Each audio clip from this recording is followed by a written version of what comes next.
بسم اللہ الرحمن الرحیم. السلام علیکم میرے گلگت بلتستان کے بھائیوں بہنوں.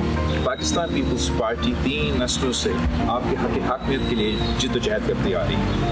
قائد عوام شہید ذوالفقار علی بھٹو نے FCR کا نظام کا خاتمہ کیا, راجسائی نظام کا خاتمہ کیا, سبسڈی دلوائی. پھر اس کے بعد شہید محترمہ بینظیر بھٹو نے 1994 LFO کے ذریعے یہاں کا سیاست کی بنیاد رکھی, آپ کو سیاسی حقوق پہ بڑھے.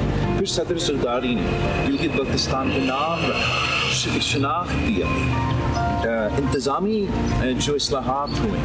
آپ کو یہ الیکشنز, یہ ممبرز جو بن رہے ہیں, یہ CM, یہ گورنر, یہ صدر زرداری کا تحفہ گلگت بلتستان کے عوام. اور اب میں نے اور آپ نے, نیا نسل نے جد و جہد کرنا ہے. 7 جون کو تیر پہ مور لگائے, پاکستان پیپلز پارٹی کو کامیاب کرے, اور تاکہ میں اسلام آباد جا کے یہ بتا سکوں کہ یہ پورا گلگت بلتستان کا مطالبہ ہے. وہ حاکمیت چاہتے ہیں, وہ اپنے آئینی حقوق چاہتے ہیں. جو 18ویں ترمیم کا تحفظ پاکستان پیپلز پارٹی نے باقی صوبوں کو دیے, وہ ہم گلگت بلتستان کو بھی دینا چاہتے ہیں.